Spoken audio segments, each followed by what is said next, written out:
Okay, good afternoon. Good afternoon.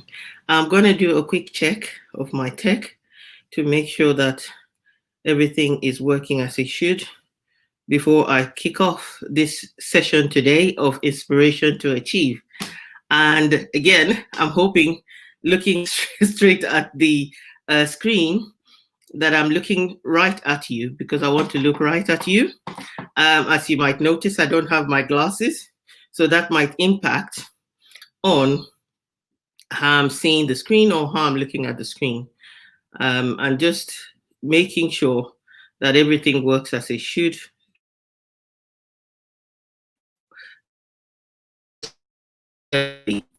So it is a lovely day today, even though it's autumn here. And my first question that I want to hit you with is, who doesn't want to get rid of the plaguing problems of being overwhelmed? Um, so today's topic is going to be looking at that exactly, especially for the year that we've had. It's so important to address some things that we would want to, put a plaster on it, put that brave face on it. But I know that a lot of us are looking to next year to be a year where we consolidate. No matter how much you've struggled this year, you're looking forward to a year where you can begin to achieve even more than you have. And some people have been very, very successful this year because guess what? Pressure brings out the best in some people. So, but then being overwhelmed is not fun. I should know. I'm looking forward to overcoming it and being on that mastery level. As you all know, with anything, there is the standard level, there is the intermediate, and then you get the mastery. So if you know that this is an issue for you, then this is where you want to be and where you will benefit. So, what do I want to talk about today? I want to talk about how to deal with overwhelm. And I want to share with you my 3 strikes and you win strategy. So, everybody has to develop a strategy to be able to cope with whatever it is that they are dealing with. And so, for me, this is my 3 strikes and you win approach that I would want to share with you today. And my hope is that it will make a difference to you. So before I go on and do that, let me introduce myself. My name is Patience Ogunbona. Thank you for joining me. I am an executive transformational coach, a corporate and business trainer, a DISC behavioral expert, and an emotional intelligence expert as well.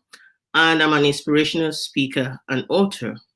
And I'm the founder of ATI Coaching, Consulting, and Training Limited.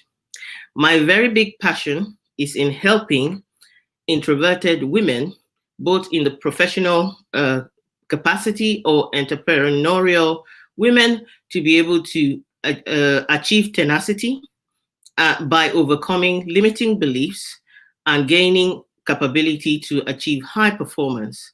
In so doing, they're able to go ahead and create increased impact, influence, and income. From the point of view of being a corporate and business trainer, I collaborate with businesses to be able to achieve what I call synergy in the 3 Ps, which is people, performance, and process, thereby helping them to achieve profitability.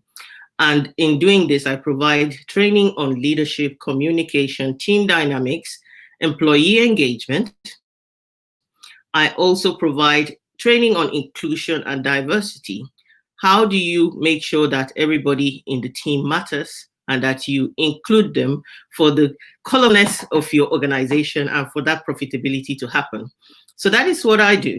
And today, again, like I said, I want everybody that is associated with me, that knows me, has been around me, or has had opportunity to meet me, or has worked with me, because I know that some people who are maybe on my client list will actually be watching this. So the whole purpose of this is to help you to be able to finish strong this year and start strong and equipped and empowered.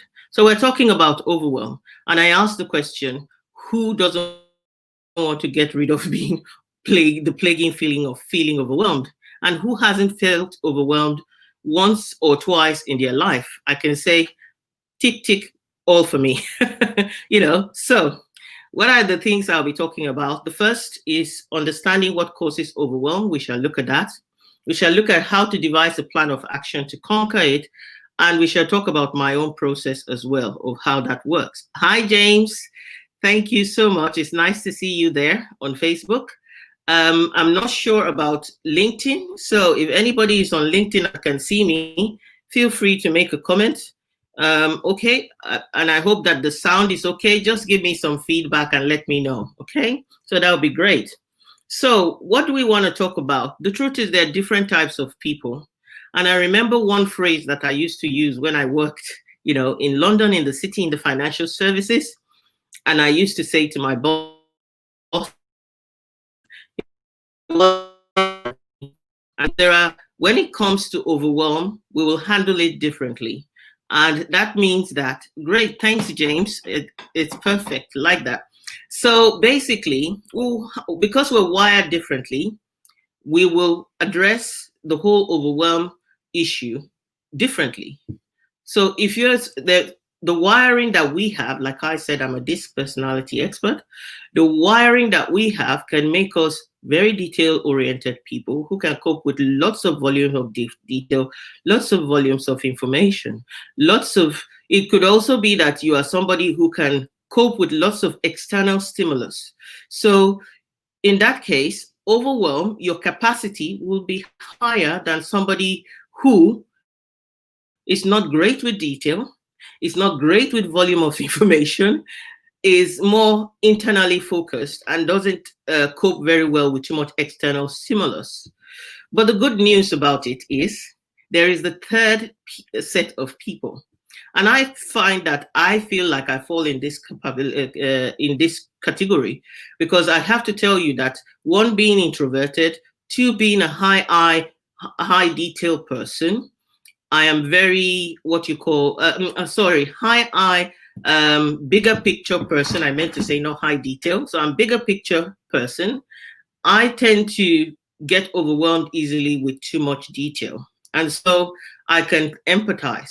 And so I fall in the category of the third category, which is the nurtured group, those who handle detail and fast pace reasonably well. And why? Because you nurture and you train yourself to be able to do that. And fortunately for me, I read a career. I went into a career field, which is accounting and audit, that required me to train, to organize myself, to be conversant with detail because of the consequences of not doing so. So that has helped and nurtured me. And then my coaching has also then helped me as I try to help people to provide that. So if you're in the category of people who struggle a lot with overwhelm, then want to get you to that intermediate level, which is the area where you nurture yourself to be able to handle detail as well as fast pace. Okay, so we've talked about wiring, and we want to say that what I'm trying to say is that being overwhelmed is curable through nurturing, discipline, and consistency. It is possible for you to manage and find stability. And the thing you want to be able to understand with overwhelm, like I said, is about wiring, first of all. Secondly, is about certain things that we do that maybe we need to give up, we need to get rid of. So, and again, I think the whole thing with overwhelm has to do with capacity as well. So take, for example, if I have this cup, that's the capacity of the cup is full there, isn't it? Just wanting to give an example. So if you pour into this cup to its full level, you then decide, okay, that's the full level. Something has to happen. It has to be depleted because if it is not depleted and you keep pouring, what happens is keep pouring out. That's how we talk about the analogy of being overwhelmed.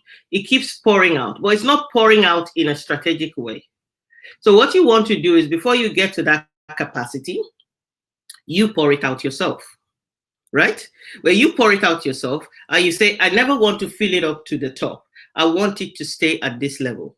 So each time you're going to be pouring it out. And that's what we mean by capacity. You have the capacity, you decide the capacity, you say, and that is where that is where the empowerment is, where you decide that I would not ever get to that full level, or even when I get to that full level, I must always pour it out in a strategic way, not allow it to be poured in by circumstance, by situations. So looking at the situation that we're in, you can allow yourself, your capacity to take in negativity is this, and then you keep putting yourself in circumstances that overwhelm you and pour into you. What you want to do is to control what goes in there, right? You want to control what goes in there and keep your capacity where you want it to be. I can take this much, I can't take this much. So that's the discipline we want to talk about. Another thing that can cause overwhelm was the reason why I want you to understand, which is the you're doing something you hate. If you're doing something you don't love, a lot of coaches have been guilty of talking about you have to find your passion, you have to find your passion. Because the truth about it, that progress and that momentum that you need to be able to continue to move in the direction of success requires you to manage what you're doing and not feel overwhelmed. When I hate something, 5 seconds of it can be overwhelming.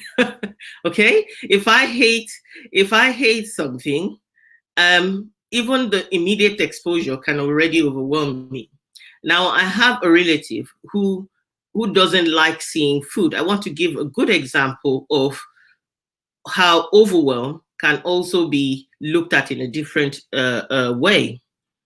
And that is, take, for example, a buffet. If you're on a diet, you don't want to go to a place where they do buffets. And if you're somebody who, like me, likes variety and says variety is the spice of life and love to try things, that is your Achilles heel. As soon as you get there, your resolve is limited because I get overwhelmed when I go. I'm always admiring people when I sit down and they go to a buffet and they pick 2 or 3 things and they're done. I would walk past the buffet 3 times and say, everything needs to be eaten. And then you're already overwhelmed and you're already sabotaged by that. So, and I do have the opposite of me, a relative who, once she sees a buffet, she's full. She wouldn't eat anymore because it's like too much food in front of her. So thinking about the picture of how to understand what overwhelms you and what being overwhelmed can take away from you. The other thing is some of us get overwhelmed because we tend to always never feel enough. We're constantly comparing ourselves with other people. It's like constantly chasing your tail or constantly, chasing after somebody else's landmark. And so if you're constantly doing that, you will be doing what I spoke about last week, which is fear of missing out. So when you're running everywhere and picking things, by the way, these are things that I have done as well. So I'm not trying to point the finger. As in the African adage says, when you do this, the remaining fingers are pointing at you. So more fingers are pointing at you, they're pointing to people. But I just want to give you tools today that I believe that have helped me, that will help you.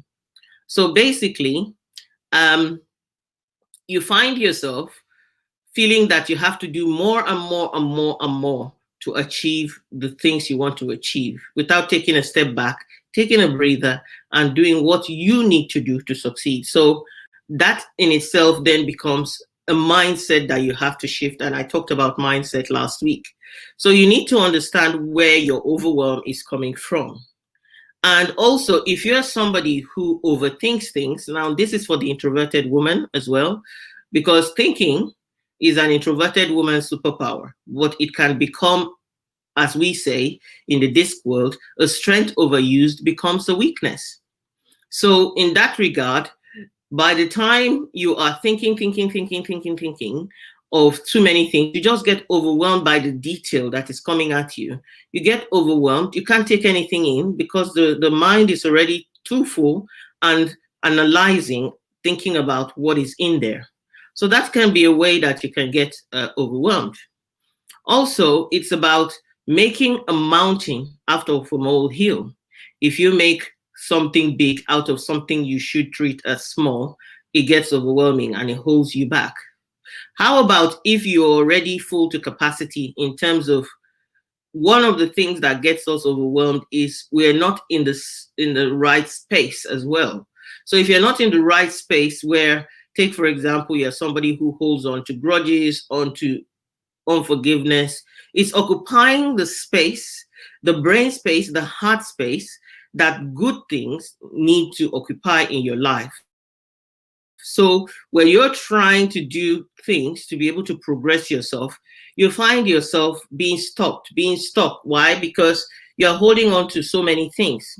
So what you need to ask yourself in that regard is, what is it that is already there that needs to be taken away to make room? Like I said, removing overwhelm is about capacity, like we said, creating room, creating capacity, so that in a strategic way you stay within your where you want to be. And that is one of the key things with overwhelm. So the first thing is, what is already there that you need to take away? What is it that you can't do that you keep doing? That's another thing. Like I said, if you hate something, a minute of it can be overwhelming. So, and when we talk of it in the strength sense, if you are staying in your strength zone, you can be going on and on and on and on for hours and not recognize that there is any pressure, because this is your strength zone. This is what you love doing. What we hate doing overwhelms us straight away. Then what is it? The question to ask yourself in trying to understand, what is it that I really cannot move forward without doing? So you might feel overwhelmed by it, but you cannot move forward until you do it. So for me, one of those things, for example, would be a messy room, a messy house, or messy space of work. Already, when I enter that space, my mind is already busy.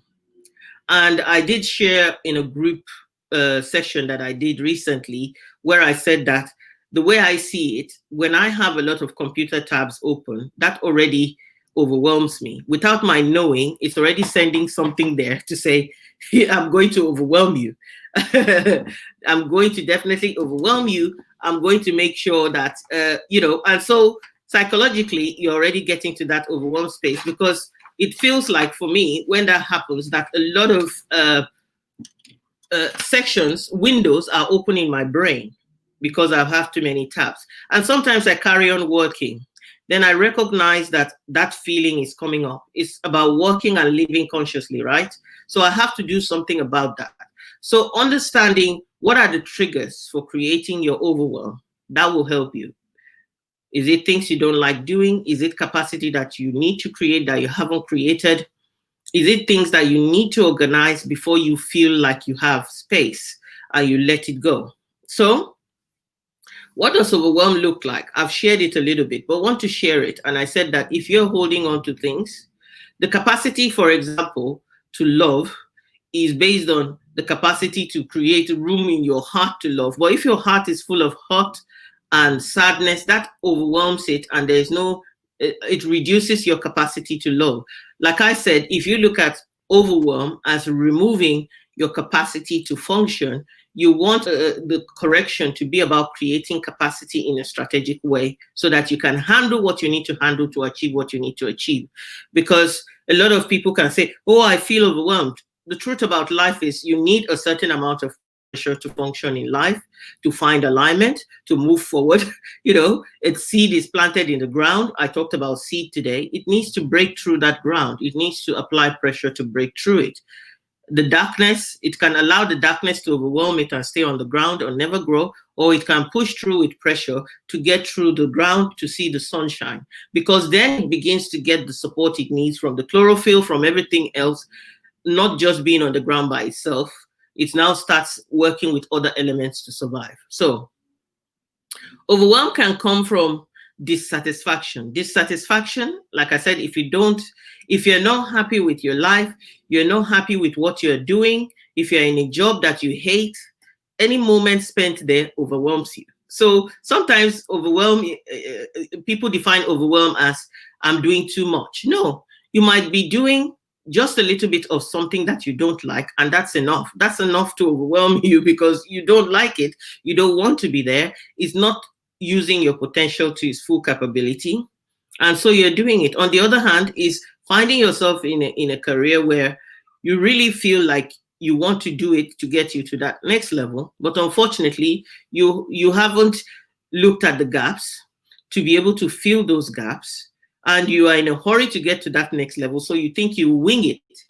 Overwhelm will then happen as well. And at some point, something will give, you feel frustrated, you feel uneasy. So it's all about that.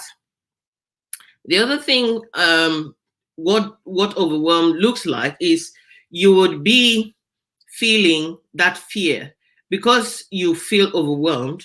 You have the fear to commit to anything else. You have the fear to take on new things. So what would happen in your life is that dissatisfaction with life.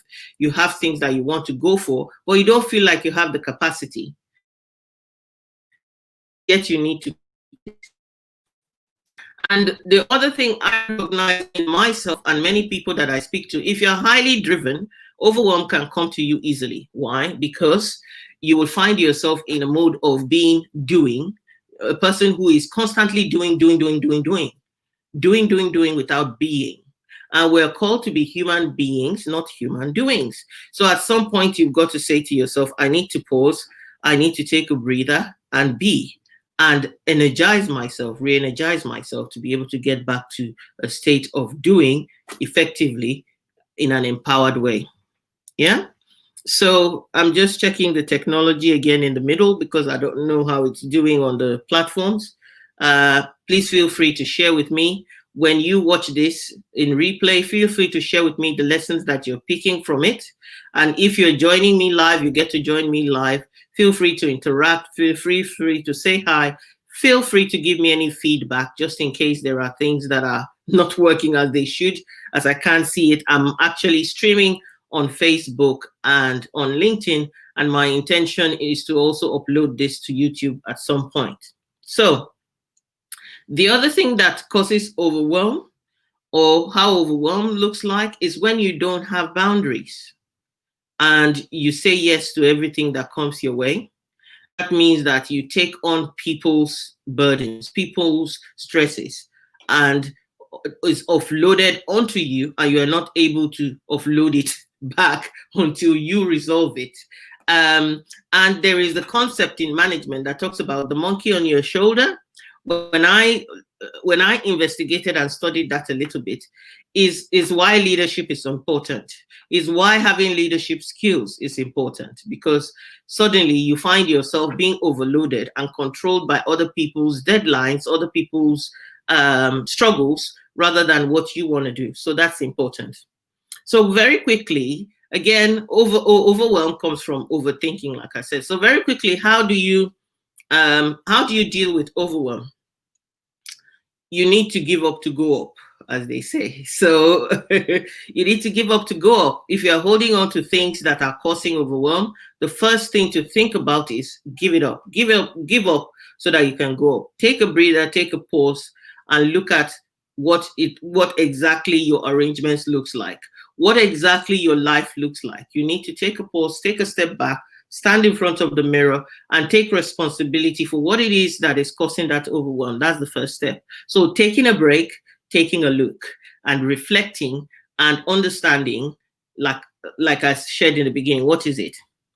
Then finding a way to find people that can provide you with support if that's what you need to get rid of the overwhelm. Because systemization, automation of the way you work, finding ways that you work and putting efficiencies into it will reduce your overwhelm. So, and it's not all the time that we can do it ourselves. To a certain extent, we can be great at doing it, and sometimes you need somebody else to help you. You need somebody to help you look at your blind spots. There is the matrix, the Steve Covey matrix, that also talks about making sure that you stay you stay in quadrant 2, where you're managing your task, managing things that you need to do. It's all about time management, time utilization. If you're constantly having things that are going urgent, then it's an issue. So have I been there? Yes, we all have at some point. And you learn the hard way, but you make a choice not to stay there, not to stay in that space and just keep rolling with it. I notice sometimes overwhelm coming from my language, and they say language can can show exactly what is going on inside. When somebody says, "How are you?" and you say, "Oh, I'm snowed under," already, even if you're not, it's already sending a message for you to. And the image of being snowed under is you're under a pile of stuff, you're struggling to breathe. So you want to, for me, I believe that it's useful for us to notice what is coming out or from our thoughts and know that we have reached our limit. That can give you a sign, because some of us carry on beyond the point of comfort, and you want to be able to nip it in the bud before it gets uncomfortable so that you can deal with it. Give yourself permission to just let go and say no. So that is one way. That is one way of dealing with overwhelm. Take time to reflect on what got you to that space of overwhelm. Ask for help to systemize, to create solutions for yourself. Watch your subconscious when it's giving you signals about going there. We're getting to that limit. We're getting to that danger zone. Like I said with the cup, we're getting to the point. I don't want to go to the top. You know that that's where your limit is. And your signals will start from here. When something, or when yourself, you're feeling it up, or when circumstances, like I said, are feeling it up because you're not managing your boundaries. So I promised that I would tell you about my 3 strikes and you succeed rule. So earlier this year, I found out that a lot of combinations, my wiring, my bigger picture nature, the many things that I wanted to do, I put on myself, were all overwhelming. So what did I do? I decided to come up with a strategy. And my strategy was that 3 strikes rule. So basically, in a month, I would want to have 3 key things that I can think about to achieve as a goal. Each day, I have 3 key outcomes that I want to see that I've achieved. And then each week, I could have 3 key things as well. And once I began to use the power and the process of 3, it started to help me. Why? Because the truth is, going down to just one thing, people say focus on one thing, and I really support it because it's important, it's useful. If you're perhaps a high D or a very high C, who for C, you are compliant, or D, dominant personality, it might be easier. But for high I's, like I said, that have this, can have focus issues, or can have issues with doing too many things, have fear of missing out, or all that stuff. Or if you are introverted and your superpower is overthinking things and all those kind of things, you probably need a different way of looking at it. It might not be one thing. You can start with 5 things if you have 10 things. If you have 3 things, you probably can go back to 1. I felt that using that rule of 3 and really focusing on the final results that I was getting, encouraging me to move to the next step, helped with overwhelm. So what I would do is create a list. I read a book and I recommend it. I don't know the author now. By the way, that gives me a prompt. I talked about my book last week, and that is it. I just wanted to show that it does exist. Aspiration to Transformation, 10 Steps to Get You from a Place of Discomfort to Your Empowerment Zone. And that's on Amazon as well. So I read a book, and now I can't remember the author, but you might be able to Google it. It's titled Do It Tomorrow. That's the title of the book. So basically, it advocates that you should have a to-don't list rather than a to-do list only. So basically, what I would do is create, a system of writing down tasks, but I'm not focused on all those tasks. I'm focused on the 3 main tasks that need to be pulled out of those tasks. Once I pull out those 3, I say to myself, don't worry about the rest. They need to get done, but do it tomorrow. Do it tomorrow. Make it the 3 for tomorrow. And I can tell you that it's, like I said, it's a question of nurturing, consistency, and patience, and courage, control, strategies for yourself. So that's how it works for me. The rule of 3 strikes and I'm in. 3 things that are key that I must do that week. 3 things that are key that I must do that day. 3 things that are key that I must do that month. And that can be linked to my 3 key overarching goals for the year. And so that helps me, the power of 3. The power of 5 might help you. The power of 1 might help you. We're all wired differently, like I said. So it's just important that you do that. These are some of the things I talk about and I teach, or we talk about, we mull over, we have hot seat sessions, we do roundtable sessions in my Visionary Female Leader Mastermind, which I just concluded last week, but we'll be opening up the doors in December for people to register towards January. If that's you and it's something that you're interested in, by all means, get in touch with me. I'll also, share a link for you to be able to look at it and what that involves as well. So get in touch with me, because developing your leadership skills, for me, I use the 3 key processes, which is positioning, and presence. Working on those 3 key areas help you to overcome things like overwhelm, set the right boundaries, create the action that is right for you, put in the right amount of pressure to get to where you want to get to. So I just wanted to take the time to talk about this. This is an area for me that has had proved challenging, but that I have found ways of overcoming, and I just wanted to share it. It probably would make a difference to somebody and impact your life in a positive way as you walk towards finishing strong, as you remove the things that are holding you back from achieving your goals, because it's important to remember that you need to set goals. You have to set goals. I don't want to use the word should, but it's important for you to help you to feel fulfilled despite, and I'm going to be deceiving myself if I say this year has not overwhelmed a lot of people, even people that are strong, even people that are good with detail and pressure have felt the pressure. Don't be hard on yourself, because remember, you are human and we all go through the same things. It's just that some of us hide it very well. Some of us manage it very well.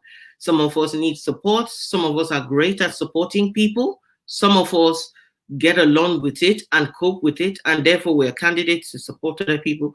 Wherever you find yourself, just remember that whatever you're going through, you're not alone, and you can step out of that needing to be strong on your own and seek the support and the help you need. That's what I do as a transformational coach. That's what I do as a business trainer. That's what I do as a strategist that helps people. So get in touch with me. I want to leave you with this message as I finish off to say, transformation is your birthright. And when you transform, you are able to be empowered to live the life that you desire.